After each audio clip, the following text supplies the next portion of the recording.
Bonjour, bonsoir et bienvenue à Africulture. Africulture qui reçoit pour vous aujourd'hui dans cette émission M. Agbébiré Gilbert. Bonsoir.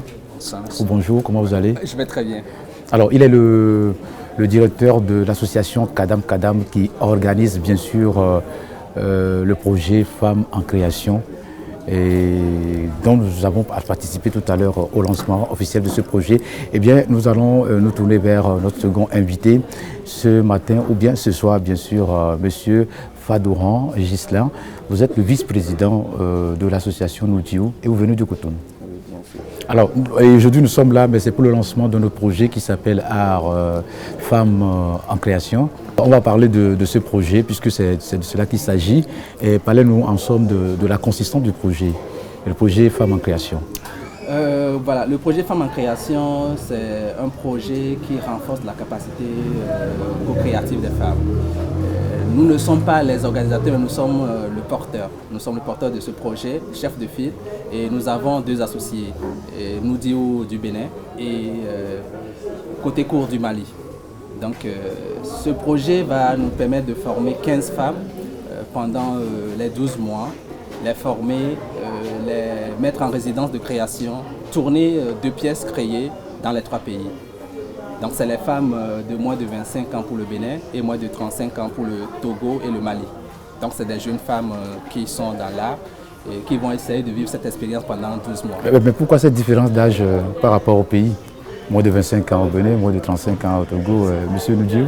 Il y a les professionnels autodidactes qui se sont formés à travers les rencontres, les échanges et autres, et les jeunes en formation dans un institut national de métiers d'art, de la théologie et de la culture. Donc du coup, c'est deux réalités différentes. Et si on voit les footballeurs, les pays qui réussissent sur le plan du football, c'est les pays qui ont des écoles, qui ont compris très tôt et dont les enfants commencent dès le petit âge. Si bien qu'ils ont des jeunes joueurs très compétents et chaque fois, c'est eux qui remportent la Coupe du Monde. Donc c'est pareil dans le domaine de l'art. Et les deux écoles existent dans nos différents pays, que ce soit au Bénin, au Togo et au Mali. Mais ce projet rassemble les professionnels du Togo et du Mali et implique les jeunes étudiantes en art dans un institut, en formation dans un institut. Donc du coup, en étant étudiante, l'âge c'est entre 20 et 25 ans, oui. Et les professionnels, il y en a aussi qui sont dans les 25, mais il y en a qui sont au-delà de 25.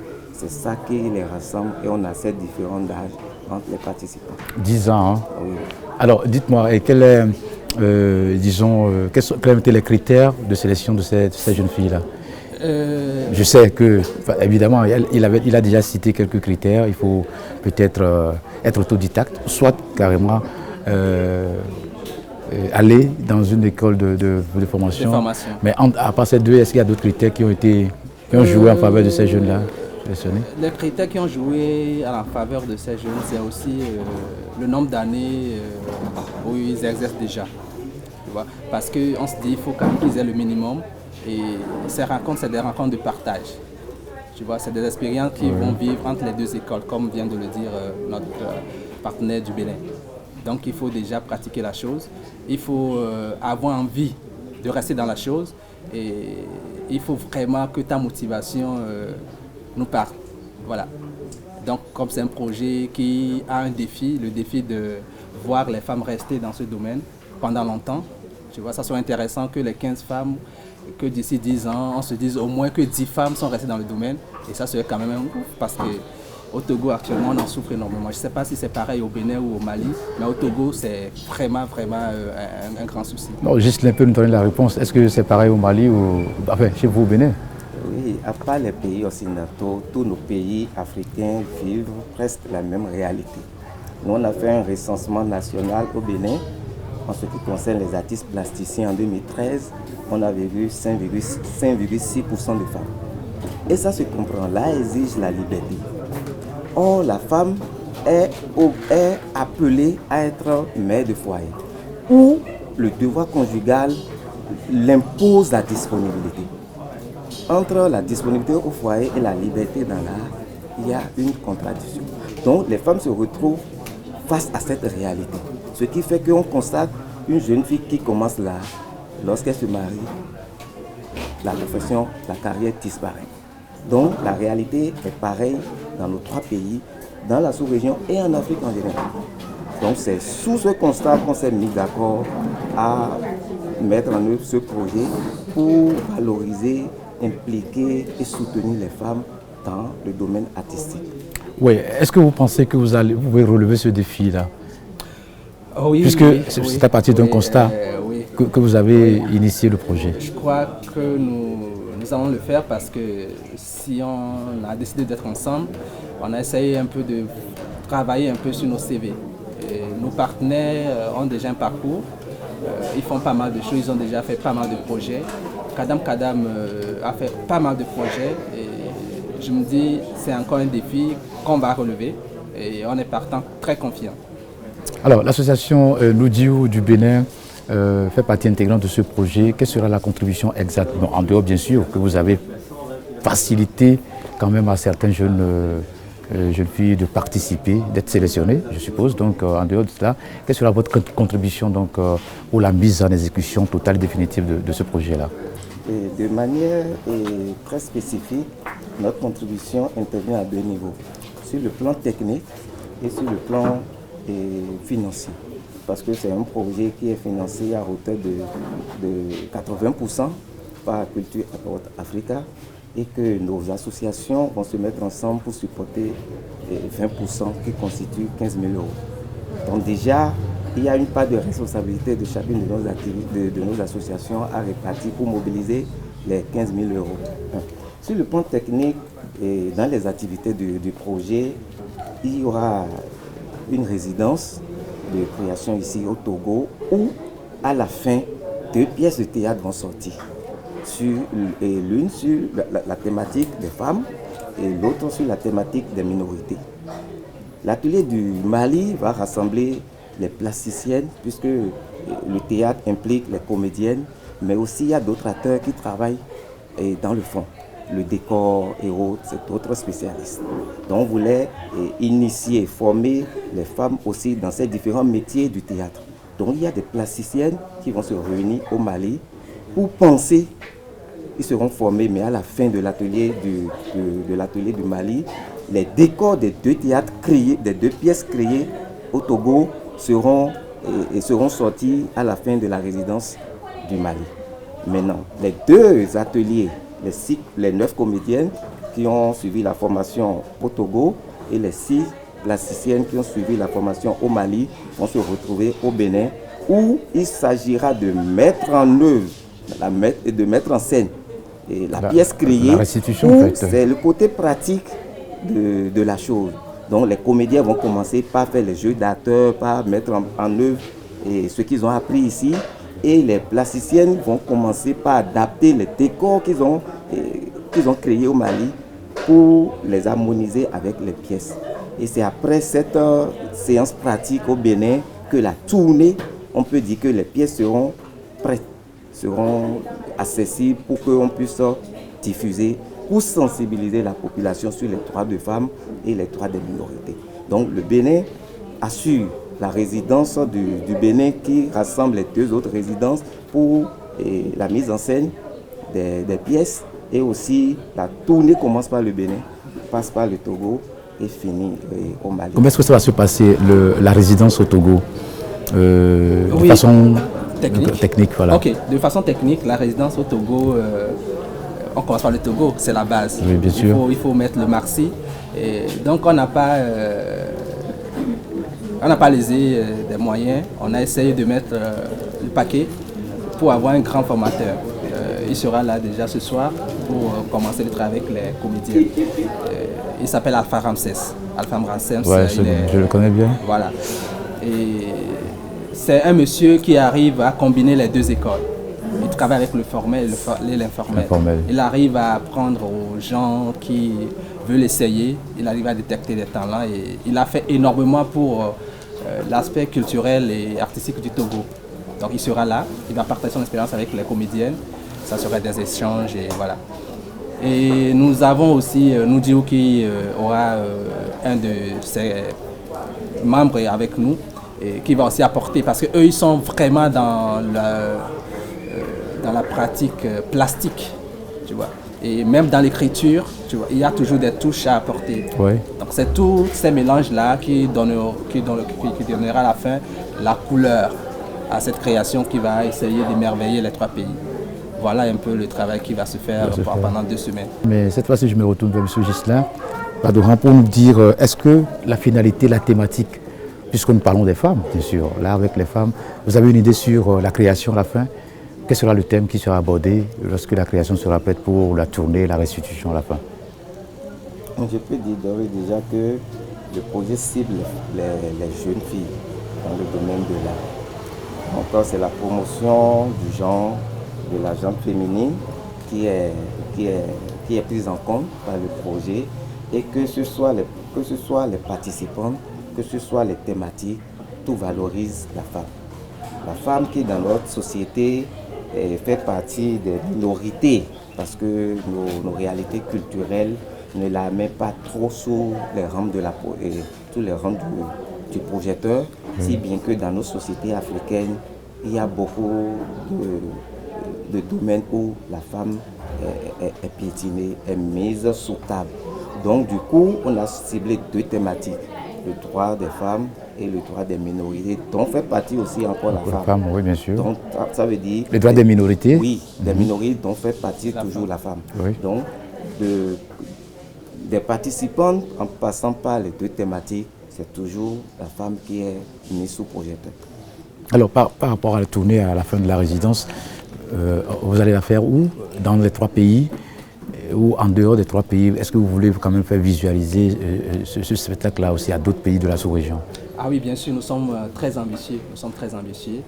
C'est ce que j'essayais de discuter ce matin déjà. On échangeait et on se disait comment faire pour que cette création aille au-delà des 3 pays, comment faire pour que cette création aille au-delà même de la durée du projet, et comment faire pour que cette création puisse être proposée à des grands festivals de la sous-région, et pourquoi pas en Europe ou dans les Caraïbes.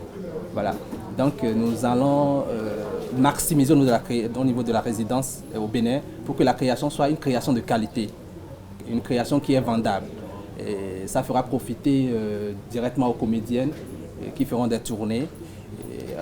On essaie déjà de voir avec le Burkina, qui a pas mal de festivals, pour voir si déjà, avant même la tournée ou bien après la tournée du Bénin, s'ils peuvent déjà nous accueillir sur des festivals. Parce que c'est la période vraiment de festivals, de février à mars. De février à mars, il y a pas mal de festivals qui se passent déjà à Ouaga. Donc, pourquoi ne pas proposer cette création à Ouaga? Et Ouaga, pour ceux qui le savent bien, dans la sous-région ouest africaine, c'est une vitrine. C'est une vitrine. C'est Ouaga qui accueille plus de programmateurs. C'est Ouaga qui fait partie pas mal de spectacles vers l'Europe, vers les Caraïbes. Donc on est ambitieux, on pense qu'on y arrivera et on fera tourner ce spectacle, même après le projet. Alors l'association Kadam Kadam, depuis l'année passée, je ne sais pas si c'était 2 ans vous le faites. Vous avez déjà quand même eu à faire ce genre de formation, ce genre d'initiative? Oui, pas vraiment comme ça, mais on a déjà fait un grand projet qui a été un grand défi. C'était le plus grand projet de Kadam Kadam, financé par ACP Culture. Là, c'était pas 3 pays, c'était 3 continents. C'était l'Afrique, c'était l'Europe et c'était les Caraïbes. Et ça nous a pris 3 ans avec toutes les difficultés que vous connaissez en termes de financement.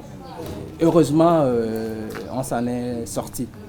Et aujourd'hui, c'est une fierté de se rendre compte que ce projet a fait émerger pas mal d'artistes qui font aujourd'hui des tournées. C'est ce que je voulais savoir. Des tests qui sont publiés, des tests qui sont maintenant dans le système éducatif du Togo. Voilà, parce qu'on s'est dit, il faut qu'on commence par parler théâtre à l'école et dans le secteur éducatif.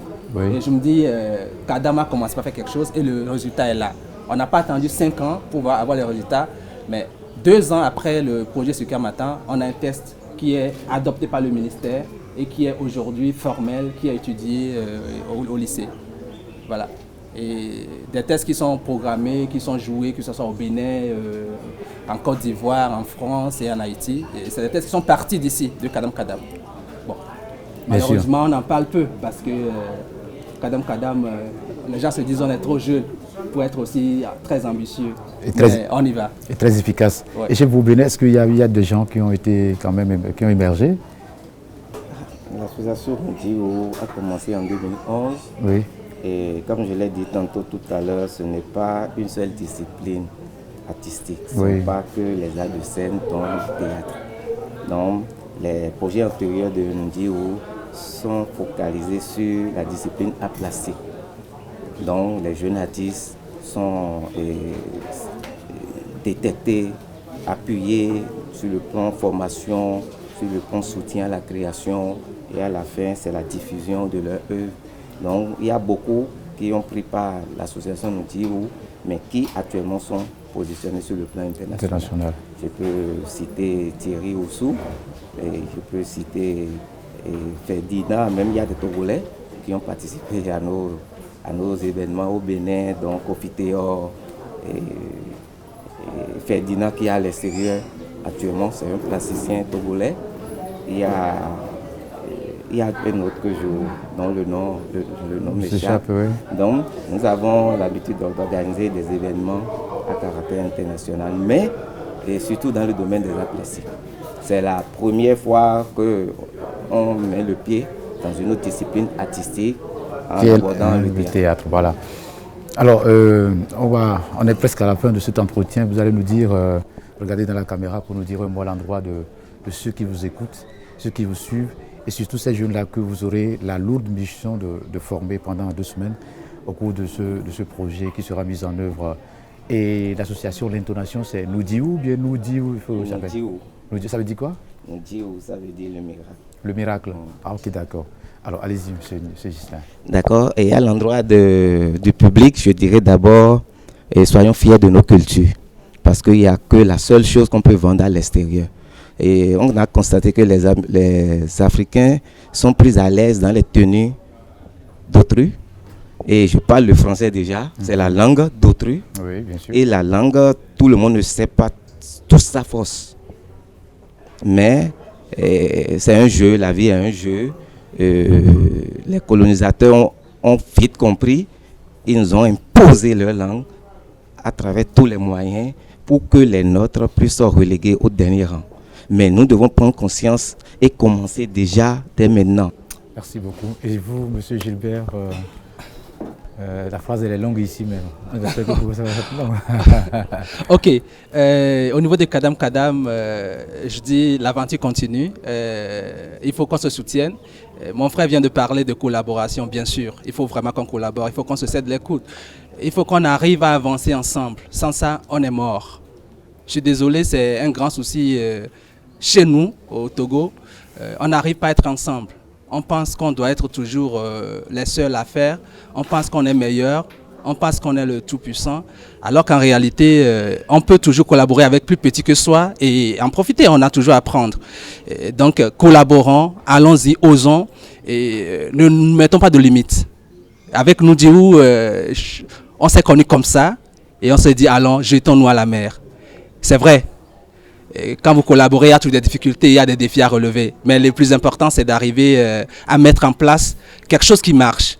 Et aujourd'hui, peu importe ce qu'il arrivera, ce projet va bénéficier à ces 15 femmes. Elles sont vraiment les bénéficiaires. C'est elles qui profiteront de tout. Après ce projet, Kadam Kadam, Ndio au côté court, vont entamer encore d'autres expériences, vont encore lancer d'autres projets.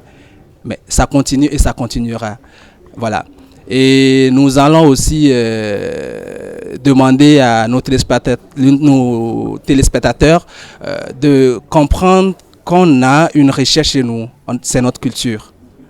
On peut y arriver. Nous ne sommes plus à un moment où on se demande est-ce que l'artiste peut vivre de son art. C'est dépassé. L'artiste vit de son art. Nous en connaissons plein. Qu'on arrive de nous faire croire que les artistes sont des mendiants, qu'on arrive de nous faire croire que l'artiste ne peut pas avoir sa voiture 4x4. C'est des histoires. C'est des histoires. C'est possible. On a des exemples. Donc, allons-y, travaillons, travaillons, travaillons. On n'a pas de limite. Les gens se demandent comment est-ce que Kadam Kadam, qui est dans ce coin reculé du Togo, puisse piloter un projet ACP. Oui, c'est possible en travaillant. C'est possible en travaillant. on a des rêves, on travaille et on essaie de les réaliser. Voilà. Et donc, on est jeunes. Vous l'avez constaté, l'équipe est jeune. Nous dit où ils sont jeunes. Kadam Kadam, ils sont jeunes. C'est la jeunesse, c'est le sang jeune. Et on fait repousser les montagnes et on avance. La jeunesse peut aussi contribuer à quelque chose. Merci. Merci Gilbert Wibulé, merci Ghislain Fadouran. Merci à toi. Mesdames et messieurs, ce sera tout pour ce numéro d'Africulture. Prochain numéro la prochaine fois. Merci.